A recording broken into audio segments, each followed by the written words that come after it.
She is suffering from 410 Khadar Khan बोल के he is taking insulin daily 15 units morning and 10 units evening. वो बोला 6 महीने से ले रहा हूँ, एक बार भी मैं 300 नहीं देखा. मैंने कहा तो बहुत चिंता करते हो क्या? वो बीबी बोली करेक्ट है. मैं बोला laughing is the best medicine the acute disease. वो पहले हंस गया. ये हंसते हुए महाराज का याद आया मुझे. वो कभी भी हंसाते हैं.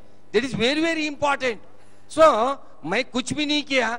बिल्व पत्र, बेल पत्र, तुलसी, नील पत्र 5-5 कूट के ले लिए. बाद में मधुनाशिनी वटी रियली यू कैन सी मेरे पेपर में है. तो 410 within 15 days it has came 260. Yeah, I got record also. And आपको एक चमत्कार बोल रहा हूँ. सुधा एक लड़की थी, उसको लिकोडर्मा हुआ था, व्हाइट पैचेस. उसको माँ पिता जितना रोग है, कैसा भी देश. मैं बोला कुछ नहीं, रामदेव महाराज का नाम लीजिए कम हो जाता. रियली आई एम टेलिंग, उनके आशीर्वाद से मैं ठहरा हूं इधर. तो मैं कुछ भी नहीं किया. सो उसको मेडिसिन दिया कंटिन्यू 9 months. बोले थे मैं तो गोधन अर्क और गोदी सची एक गेहूं का ये सब मिक्स करके श्वेतग्न लेप ये सब देने के बाद पर लगाओ बोल के बोले थे गुरुजी. मैं टीवी में देखा था, Aastha TV. Really disease happened very nice. मैं 9 पेशेंट्स आए in leucoderma last 6 months only. एक बात बताता हूँ, डायबिटीज का इन्होंने बोला बिल्व पत्र वास्तव में डायबिटीज में लाभ करता है, ये बात पक्की है. तो जिनको फायदा नहीं होता है ना, तो उनको दे सकते हो आप लोग. और गिलोय घनवटी, जिनको डायबिटीज में कम लाभ हो रहा है उनको गिलोय घनवटी दीजिए. डीजनरेट वे बॉडी के सेल को रीजनरेट करती है और मोटे लोगों को पतला भी करती है. रेजिस्टेंस को तो अच्छा करती है गिलोय घनवटी. तो जिन पेशेंट्स को मधुनाशिनी देने से भी पूरा कम मतलब जितना लाभ अपेक्षित है उतना नहीं हो पा रहा है, तो अतिरिक्त लाभ चाहिए, किसी का कंट्रोल नहीं हो पाता है, तो उनको गिलोय घनवटी दे सकते हो आप. किनको? डायबिटीज के पेशेंट्स को, है ना. ये आप लोग विशेष करके नोट करना सब.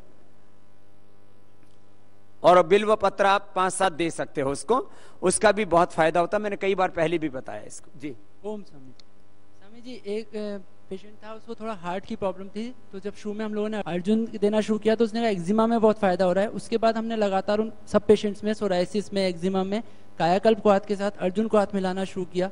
और उसमें रिजल्ट्स में बहुत डिफरेंस आया, क्योंकि वो अर्जुन फिर बाद में देखा तो वो उसमें स्किन के लिए पूरा उसका इफेक्ट दिखाई भी दे रहा था. और उधर महाकर्षय में लिखा भी था चरक में. तो अर्जुन का एक्जिमा, सोराइसिस, चर्म रोगों में भी अतिरिक्त प्रयोग किया हमारे वैद्य जी ने. उसका बेनिफिट देखा अपने रोगियों पर. चिकनगुनिया में सारे वात पित्त ज्वर के हिसाब से काफी लोगों का ट्रीटमेंट किया. एक पेशेंट तो बिल्कुल जैसे 4 लोगों के ऊपर बिल्कुल आया था और वो पूरा योग शिक्षक बन के योग कर रहा है. पूरा वात पित्त ज्वर के हिसाब से ही पूरा ट्रीटमेंट करते थे चिकनगुनिया का. और उसमें वो दशमूल गिलोय का जो काढ़ा दिया, वो तो कई डॉक्टर्स मेरे पास आके लिखवा के लेके गए कि वो क्या दे रहे हो तुम लोग, काढ़े में क्या दे रहे हो जो जिसकी वजह से चिकनगुनिया ठीक हो रहा है. तो दशमूल और गिलोय का क्वाथ विशेष रूप से तो ये इसमें चिकनगुनिया में वैद्य जी ने प्रयोग किया. बहुत अच्छा. स्वामी जी को प्रणाम जी. मैं वैद्य राघव शर्मा मुरादाबाद से हूँ जी.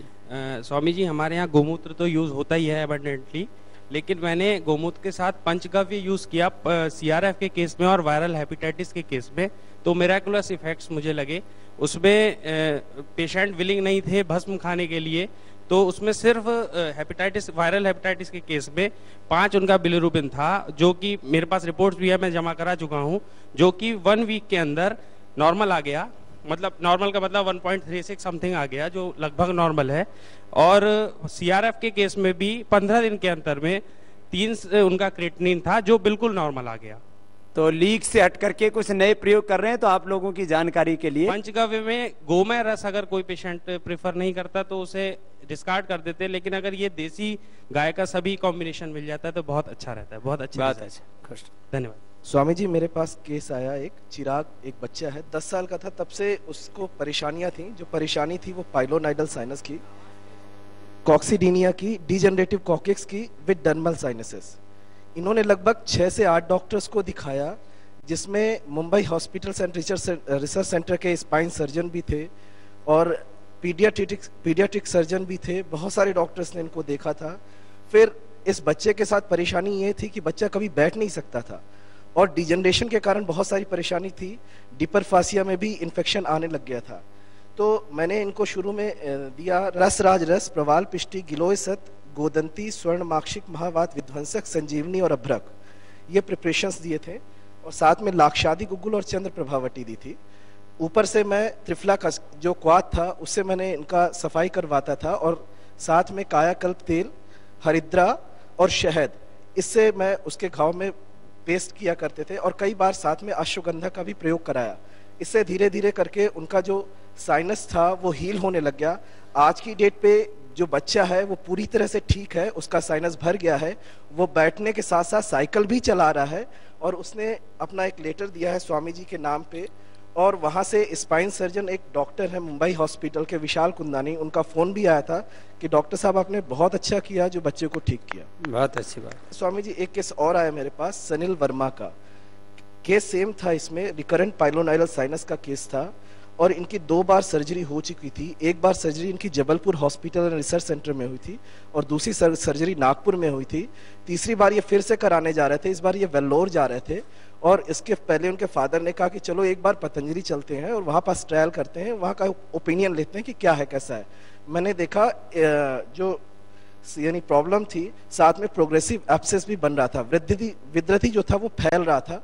तो मैंने पहले उनकी लोकल सफाई की, ड्रेसिंग की वहाँ पास पे, ड्रेसिंग के लिए फिर वहाँ पास में मैंने त्रिफला यानी कषायम का यूज़ किया, दुर्वा घृत का यूज़ किया और कई बार जैसे रहता था तो जात्यादि तलम से भी सफाई की वहाँ पास। और साथ में मैंने जो इनको पूरा स्किन का जो जैसा अपने यहाँ आश्रम की दवाइयाँ है, रसमाणी के ताल सिंदूर, स्फटिका भस्म, प्रवाल पिष्टि, गिलोय सत, कायाकल्पवटी, कैशोर गुग्गुल, आरोग्य वर्धनवती, खदीरा रस दिया। अच्छा, एक चीज मैंने जरूर देखा दोनों केसेस में ये था कि मैंने उनको प्राणायाम जरूर करवाया। ये तो सबके लिए जरूरी है। स्वामी जी मैं जो आपको बताने जा रही हूँ, मेरे पास एक एपिलेप्सी का पेशेंट आया था। तो वो 7-8 महीने से अपनी पतंजलि की ही मेडिसिन खा रहा था, लेकिन उसको इतना रिलीफ नहीं आ रहा था। तो हमारे जो प्रमाण जो बताए हैं आचार्य चरक ने, चिकित्सा में सबसे प्रधान जो प्रमाण माना है युक्ति प्रमाण। तो हम जैसे सब लोग हैं कि हमें अपनी युक्ति उसमें लगानी है। तो फिर मैंने सोचा कि हमारे पास, मेरे सेंटर पे भी हमारे पास क्या अवेलेबल चीज़ है और क्या मैं उसको नया दे सकती हूँ। तो फिर मैंने सोचा कि नश्य जो है वो हमारे बताया है कि कोई भी जो मेंटल डिजीज है, नासा ही सिरसो द्वारम, मतलब जो नाक है वो सिर का द्वार है। तो इट मीन्स वहाँ पे नश्य जो है वो सबसे इम्पोर्टेंस है। तो प्रतिमर्श नश्य जो बताया गया है वो हम किसी भी कंडीशन में किसी भी पेशेंट को दे सकते हैं। तो हमारे पास अवेलेबिलिटी क्या है, मेधा क्वाथ, उसके बाद क्या है गोघृत, उसमें बताया गया है कि गोघृत जो है वो सर्वश्रेष्ठ है। तो मैंने क्या किया कि वहाँ उसको बोला कि आप मेधा क्वाथ बनाओ। पेशेंट कोऑपरेटिव था, उसको फिट्स जब पड़ते थे तो कंडीशन बहुत खराब हो जाती थी उसकी, इवन जीभ कट जाती थी, उसके मुंह में जब ब्लड आ जाता था बिल्कुल बेहोश हो जाता था वो। तो मैंने उसको कहा कि मेधा क्वाथ हमारे पास है, गाय का घी, उसके बाद क्या अश्वगंधा चूर्ण हमारे पास है। तो उस कल्क और उस क्वाथ से, और साथ में मैंने उसको बोला क्रौंच के बीज का कल्क भी आप इसमें डाल सकते हो। तो उसने उस घी को सिद्ध किया, स्नेह सिद्ध किया। उसके बाद फिर मैंने उसको बोला कि आप 2-2 बूंद आप नाक में डालिए इसको। तो पेशेंट ने डाला तो विद इन 1 मंथ पेशेंट ने खुद आके बोला कि जब से मैंने ये गाय का घी नशे के रूप में लेना शुरू किया है तब से मुझे एक बार भी फिट्स नहीं पड़ा है। और फिर 2-3 महीने तक पेशेंट जो है वो बिल्कुल ठीक था, मतलब उसको उसके बाद फिट्स नहीं पड़े। दूसरी बात जो मैं आपसे शेयर करना चाहती हूँ कि हमारे आयुर्वेद में बोला जाता है कि इमरजेंसी ड्रग्स नहीं है, इमरजेंसी इन आयुर्वेदा। तो इमरजेंसी इन आयुर्वेदा कैसे नहीं है, उसमें भी हमें थोड़ी युक्ति लगानी पड़ेगी कि इमरजेंसी में पेशेंट आया है हमारे पास, तो वहाँ पे सबसे ज्यादा इंपॉर्टेंस चीज हमारे पास क्या है, काल, हमारे पास टाइम की इंपॉर्टेंस है कि हमें उसे तुरंत ठीक करना है। तो यहाँ पे आप क्या युक्ति लगाएंगे, औषध काल बताए गए हैं। तो जो भी क्रॉनिक, जैसे कोई ऐसी डिजीज है तो उसमें एक काल बताया है, मुहुर्मुहुर रोगी को औषध देनी है। तो ऐसे ही हमारे पास ब्लीडिंग का कोई केस आया तो हम, जैसे लेडीज है उसको गायनी प्रॉब्लम है, ब्लीडिंग हो रही है, तो हम उसको अशोकारिष्ट दे रहे हैं। अशोकारिष्ट हम बोलते हैं उसको कि आप 4-4 ढक्कन लीजिए, वो बोतल उसकी 15 दिन में खत्म होती है। तो क्यों नहीं हम उसकी डोज बढ़ा देते। आप अशोकारिष्ट को बार बार दे के देखिए, डोज मतलब रस औषधि है वो एक लिमिट में रहती है, लेकिन जो कास्ट औषधियां हैं उसकी हम डोज बार बार दे सकते हैं, तो पेशेंट की ब्लीडिंग क्यों नहीं रुकेगी। ऐसे ही जैसे दुर्वासवरस है या ब्लीडिंग पाइल्स के जो पेशेंट रहते हैं उसमें भी हमें, जैसे हमारे आचार्य स्वामी जी भी बताते हैं, शीशम के पत्तों का रस आप ले सकते हैं, तो हम उसको बार बार दे सकते हैं, तो पेशेंट की ब्लीडिंग क्यों नहीं रुकेगी। तो तुमने रोका है ब्लीडिंग शादी के पेशेंट्स के ऊपर। तो कुछ पेशेंट्स को जो है और नशे के ऊपर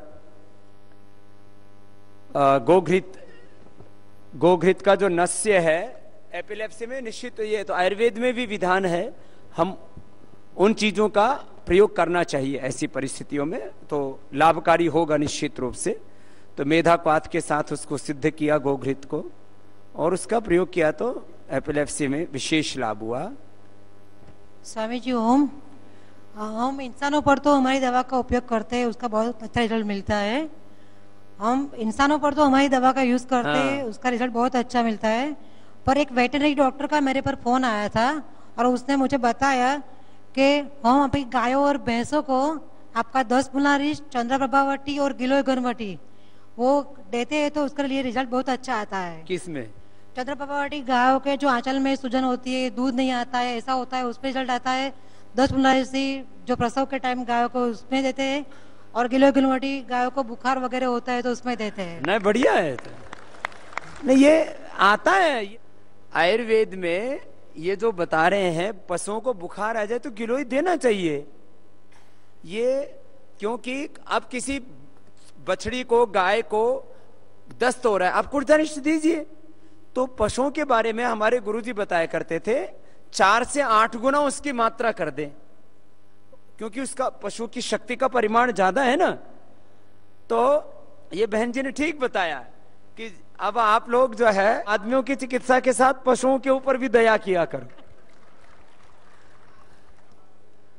ये सच्ची बात है। और खास करके काष्ठ औषधियां, हाँ, कभी किसी की भैंस का थन खराब हो रहा और आप उसको स्वर्ण वसंत मालती देने लग जाओ, धन्यवाद। नहीं आरती बढ़िया, उसका पूरा डॉक्यूमेंट मंगाना। आरती ने ठीक बोला है, आप लोग जो है 3-4 चीजें तुरंत शुरू कर सकते हो। पशुओं के बुखार के लिए गिलोय घनवटी या गिलोय का काढ़ा सस्ता है ना, और उसको आदमी को देते हो 1 चम्मच, तो पशुओं को कितना 4 से 8 चम्मच। जितना इंसान को दवा दी जाती है, छोटा बच्चा है तो उससे 4 गुना और बड़ा है तो 8 गुना परिमाण में दे सकते हैं। उनको जैसे इनफर्टिलिटी की प्रॉब्लम है तो उनको दशमूल दिया जा सकता है, और ज्वर है उनको दशमूल दिया जा सकता है। उनको स्तन में प्रॉब्लम है तो उसको कायाकल्प दी जा सकती है। ये आप जरूर प्रयोग करना, आपको भी निश्चित रूप से अच्छे परिणाम मिलेंगे। मैं आपको कॉन्फिडेंस के साथ कह रहा हूं, मैंने भी कुछ प्रयोग गुरुकुल में रहते हुए भी किए थे। और किसान बार बार पूछते हैं बाबा जी आप पशुओं के लिए कुछ नहीं करते हो, तो आरती ने नई बात बताई, उसको आशीर्वाद। स्वामी जी के चरण में वंदन। एक वास्तविक चमत्कार बताने जा रही हूँ। एक छोटी बच्ची 16 साल की आई, उसने बताया कि कुछ वर्ष पहले माँ तंबोली की लड़की थी, वो चूना गलाते हैं, तो चूना गलाने में देखना झांके तो उसके आँख के ऊपर स्वामी जी वो पूरी कोटिंग हो गई थी विगत 5-6 सालों से। अब उसके लिए तो मेरे पास कुछ समझ में नहीं था कि क्या बता सकते हैं। उस समय आप चश्मे उतरवाते थे बच्चों के, तो वो भी था दिमाग में, उसको प्राणायाम सिखाया, अनुलोम विलोम, और ये जो एक्यूप्रेशर आप बताते कि ये दबाने से चश्मा उतर जाता है। तब संतोष के लिए उसको ये बताया कि इसको 24 घंटे कर, तो उसको कुछ धुन लग गई। जब भी होती पड़ती बैठती वो इसको पॉइंट दबाती थी और दृष्टि आंख में डाल रही थी, सिर्फ इसके अलावा कुछ भी उपचार नहीं दिया। 2-3 महीने बाद वो आके कहती कि मेरे को कुछ उजाला दिख रहा है, तो मैं तो चमत्कृत हो गई। जब उसको देखा तो उसकी काली पुतली कहीं से झांक रही थी, और निरंतर उसके करने से उसकी पुतली वापस काली हो गई, यानी उसको रोशनी आ गई। उसको एक्चुअली क्या था कि पूरी कोटिंग हो गई थी चूने की, जो बड़े बड़े डॉक्टरों का इलाज वो नहीं करा सकते थे, काफी गरीब थे, उसको ऑपरेशन बताया था। ये स्वामी जी आपका एक अद्भुत चमत्कार है, प्रणाम आपके। ये लो, पुतली आंखों की दोबारा से तैयार हो गई।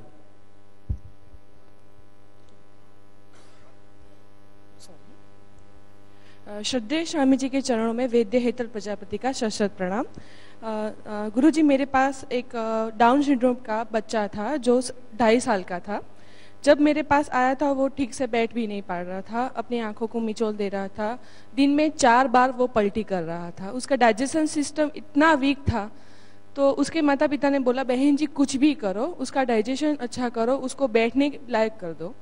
फिर मैंने स्टार्टिंग उसको गुजराती में घसारा बोलते हैं, जो औषधियाँ हम लोग घिस के देते हैं।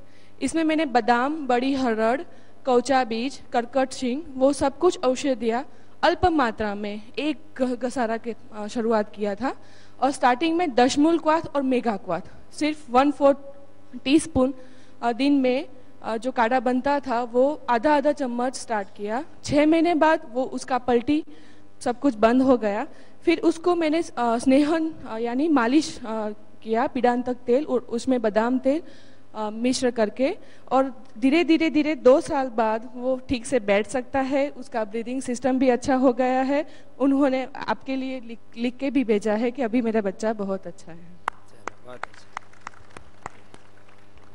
एक ऐसा मरीज आया, लेडीज मरीज, उसको 4 साल से मेमोरी ग्लैंड्स में, ब्रेस्ट में से उसको ब्लैक मैटर निकलता था, टेंडर था, दर्द करता था और वाइट पानी निकलता था। 4 साल से उसने एलोपैथी की दवाइयाँ की और होम्योपैथिक की दवाइयाँ की। फिर मेरे पास उसने 1 महीना ही दवाइयाँ किया, बिल्कुल बंद हो गया उसका टेंडर। उसका जो मेमोग्राफी थी तो वो फाइब्रॉइड वाली थी, तो वो भी उसका टेंडर वेंडर सब ठीक हो गया। उसको क्या दवाई दिया? अपनी वृद्धिवादी का बटी कांचनार गूगल दिया। तो पस निकल रहा था और गांठ भी था, तो दोनों ही ठीक हो जाता है। और नहीं, साथ में मैंने उसको वो भी दी दिया, स्त्री रसायन बटी दी थी, क्योंकि उसके कारण भी उसको कभी तो स्तन में गांठ भी था और पस भी जो निकलता है, ये आपको कॉन्फिडेंस होना ही चाहिए। उसमें किसी को पानी निकलता है, पस निकलता है, वो भी साथ में ठीक हो जाता है। आशीर्वाद। हमारा एक पेशेंट था क्रेनियल पैल्सी का, तो हालांकि क्रेनियल पैल्सी में पूरी तरीके सही होना तो बड़ा मुश्किल पड़ता है, लेकिन उसकी जो सेकेंडरी प्रॉब्लम थी इनकॉन्टिनेंस और रिजिडिटी ऑफ मसल्स, तो फिर इसके लिए वो पेशेंट आया था हमारे पास। तो उसको मैंने कुछ चीज़ों का चंदन बलाल आच्छादी तेल का स्नेहन करवाया, स्वेदन करवाया, तो फिर रिजिडिटी पूरी तरीके कंप्लीट क्योर हुई और काफ़ी हद तक मतलब क्योर हुई। और मेधावटी साथ में चंद्रप्रभावटी उसको सेवन कराया, जिससे कि इनकॉन्टिनेंस और ये सारी प्रॉब्लम बहुत आराम मिला था। स्वामी जी ओम।